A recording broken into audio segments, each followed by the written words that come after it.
the way I teach athlete A, athlete B may never understand that. So it's, as a coach, it's a learning experience for me as well. And there was a curfew, and all our efforts, all our investments, it just went down the drain.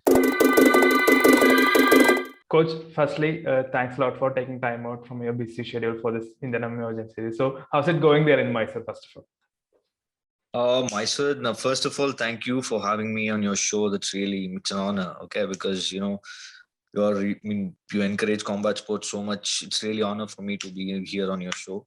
And in Mysore, combat sports, yeah, it's going pretty well. And for the size of geography of Mysore, we have quite a few clubs in Mysore, and strangely, everyone is doing well, which is good for the sport at the end of the day. Awesome, awesome. So, if we get straight into the story of Team Genesis. So, before that, how did your combat sports journey start? Like, when did you enter combat sports, and what was that motive initially? Combat sport, I'll be very honest, my motivation was basically I didn't have anything else to do. So that's why I just wanted to try something new. So that's when I joined. Actually, my interest was in kickboxing, but unfortunately, during those days, there were no kickboxing or full contact sports teams in Mysore. So this is back in 2006, 2007, I guess. So I approached one of the, from a common friend, I just approached one of the teams in Mysore. Basically, they were karatekas. So somehow he convinced me to join karate, and I joined karate. And I'll be very honest, I was one of the worst karatekas ever because I never got the katas correct. So from karate, like when did you transition to other? Yeah, I realized it was really, then I started asking him, like, I really wanted to do kickboxing, but, you can see it's very, evident that I'm really not good in karate. Please teach me kickboxing. So that's how it started. The same person eventually added one kickboxing class in a week. So that's how I got into kickboxing. And then I think it's just again the karate link. We got introduced to Muay Thai through the same team. So again, and next stop was Muay Thai from kickboxing. Awesome. So at what point did you decide that you need to get into coaching? Coaching, actually, this was in 2007, 2008. When I got into Muay Thai. And again, we had a falling out in the previous team. We had some issues because we were a bunch of people who are experienced in Muay Thai, because back then I had like I had done 3 or 4 nationals in Muay Thai. I wanted to try something new, and really Jiu-Jitsu got my attention. So we approached one of the persons in Bangalore, and I went to his club to train, and that did not really go very well with my present coach. So he started questioning my motives. I said, it's okay, screw it. So so that bunch of people who are experienced enough, we just got out of that team, and we started training jiu-jitsu. And then they started saying, okay, because I was the most experienced person in that team, so I had to hold pads. That's how my coaching journey began. That this is in 2012 late. So, and from then onwards, it's just coach. That's it. Okay, Anyway, I'm having fun. Yeah. Awesome. So when did the team start? Like Team Genesis? When was the inception of that? Like, was this the inception of? No. It wasn't initially. We were just a bunch of people who were training at odd times because we didn't have a place. Once we left that team, we didn't have a place to train. So since we were also working out, one of the gym owners was kind enough to give her space. His studio space for us to train in odd hours, of course. Like some 2:30 p.m. in the evening or something. And we also had a visiting Brazilian Jiu-Jitsu black belt who was from Brazil. So he was basically in Mysore to do yoga. So he used to come and teach us their Genesis, and this happened till 2014 for 2 years. In that small place, we were just training every day, and then we decided to, take this. It's very back then in Mysore, combat sports trainings were limited to parks, school grounds. That's it. So me and one of my friends, we decided to pitch in some money and start actual state-of-the-art training facility in Mysore. So we had the Mysore's first boxing gym in 2000, boxing with boxing ring and all necessary equipments in 2014. So that's one part of it. Again, I got busy I had a family tragedy back then. I couldn't focus on our new venture, that is that fight club which we started. So I couldn't focus there much. So, and there were some other issues as well. I just decided to walk out. And honestly, I just wanted to walk away from combat sport, and my family is basically from a hospitality industry. They run hotels in Mysore, not anymore, but previously that was the case. My idea was to get back into that hotel family business. So one of the students, he approached me and said he wanted me to train him. So Mhm. again, so back to square one, approach another gym. So they were again kind enough to give me space. So that's when we started Genesis. It was just two of us who started Genesis first. So is there any story behind the name, why you chose that particular name? Genesis, because back then in 2014, early 2000, I mean, I know not early, by October 2014 or something, mixed martial arts was basically non-existent in Mysore. So we were the first team to start mixed martial arts training in Mysore. That's where it originated. And today, MMA team, there are quite a few MMA teams in Mysore, which is really good for the sport again. So that was the origin, that 10 by 10 space where we started training. That was the origin. So that's why we chose the name Genesis. Uh, so you mentioned that it was basically non-existent. So what were the major challenges that you faced when you initially started? Again, one is proper training. I mean, that physical space, that was, we had a lot of constraint when it came to that. And we had very, very, very limited knowledge when it came to mixed martial arts. And we got an opportunity to compete in Mumbai. And the student who was training with me, he had wrestling experience. And we were just we used to do quite a few sessions of the Brazilian Jiu-Jitsu as well. So our idea was like, why not try MMA? So that's how, and strangely, not strangely, he had put in that work. He did really well in that competition, and that's when. And one of the major, I wouldn't say challenges. Of course, everyone has challenges, but I was fortunate enough to witness good teams participate in all these MMA competitions I have been to.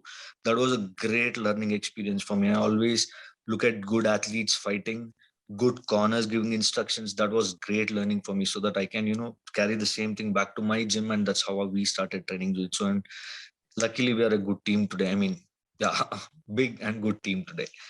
So So I what? challenges everyone. I think it's quite common. Everyone has challenges, is skill related, finance related, everything. But this was the advantage. That's how we actually got into it, and that's what kept me in the game.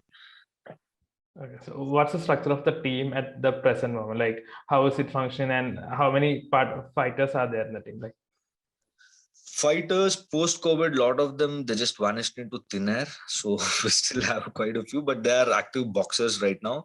We are quite active in boxing, and yeah, we are Mysore's first and Mysore's only boxing team also. So yeah, right now we are just focusing on boxing. MMA, I think Road Championship organizing this weekend. So I'm taking three, one of them, three athletes this weekend.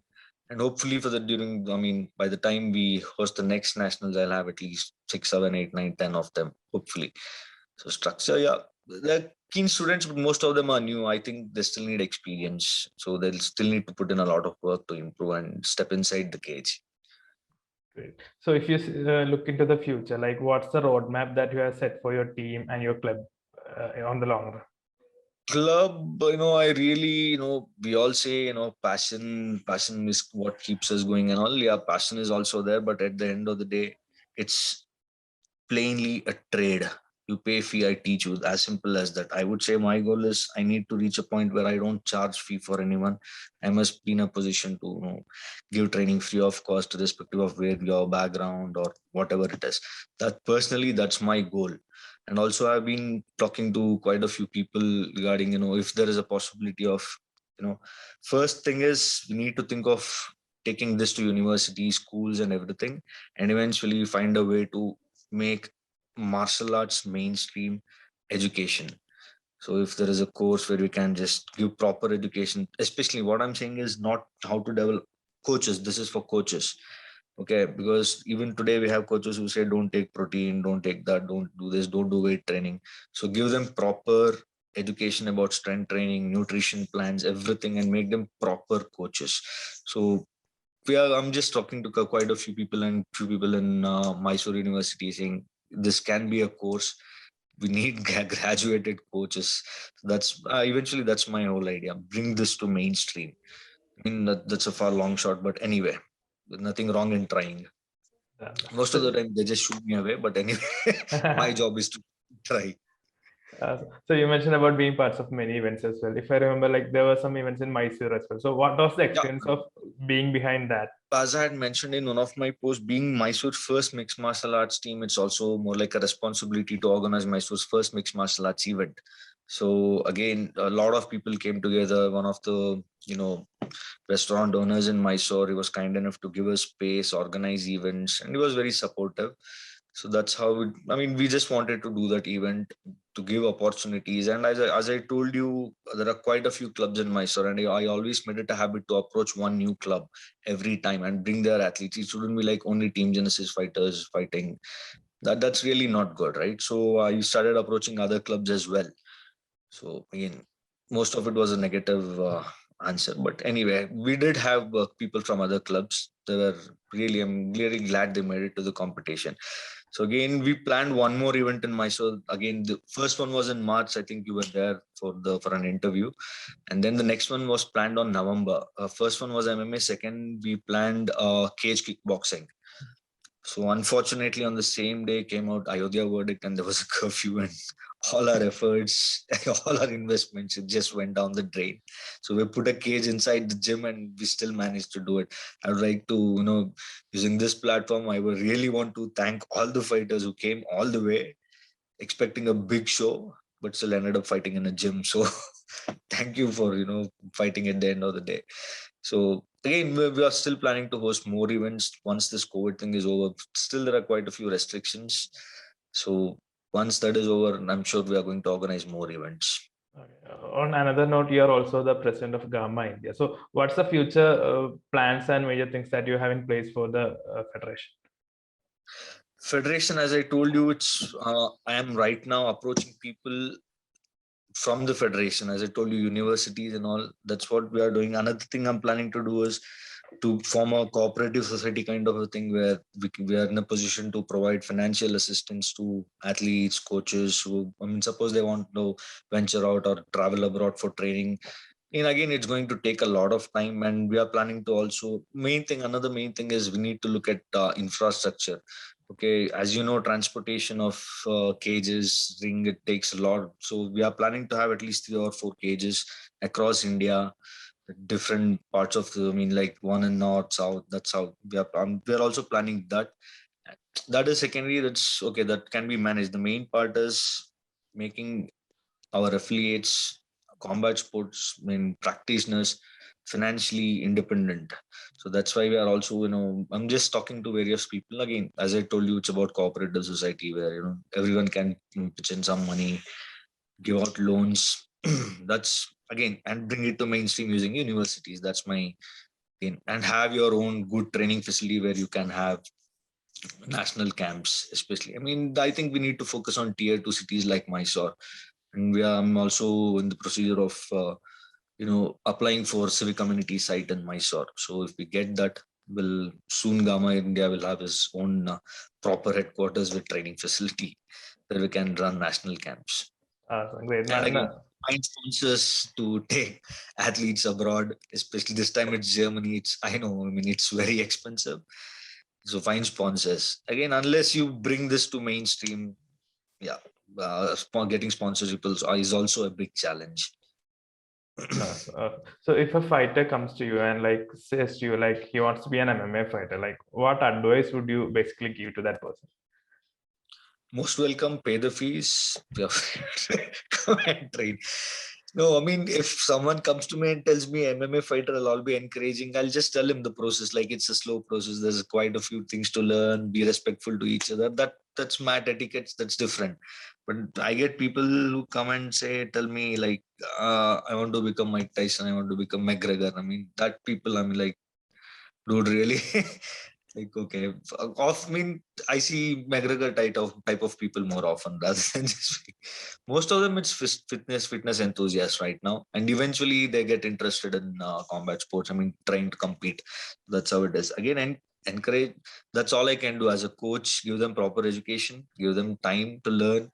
It's not like I sit on their head and say, okay, today you did 300, tomorrow I want 400. No, I usually give them the time they want, because every individual is different, and we need to treat every different athlete differently. And one athlete the way I teach athlete A, athlete B may never understand that. So it's, as a coach, it's a learning experience for me as well. If I have 10 athletes, I need to find 10 ways to teach. So it's a learning process for me as well.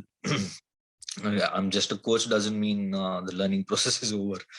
It's every day, it's a new experience for us too. So before we close, is there any message that you want to put out to the viewers that might be seeing the fighters, gyms, or the coaches in general? Yeah, please support combat sport athletes irrespective of what form. Please support all the athletes. They need your support, they deserve your support. And it's not just about blaming politicians, the government, the parents, or anything. Unless everyone across the spectrum come together, treat everyone with respect, we are not going anywhere. We are a small community. Leave back your insecurities, mingle, join together, join hands, everyone train together. That's how we grow. Collaboration is the most important thing. Okay, I mean, I'm saying this because, as I told you, Mysore has 10, 12 clubs, and no one come together. It's a small place. No one will come together to train. So that is the problem. We have open mat. Unfortunately, I think from past 2, 3 weeks, I mean, another club is participating in it. So I think it's important that we let go of all our insecurities, learn new things, join hands with other clubs, start working together. So, I mean, your insecurities and ego will take you nowhere. So that's what I just want to give out. That's my message basically. And that applies to me and everyone else. Be open. If you don't know something, say, I don't know, go and learn. As simple as that.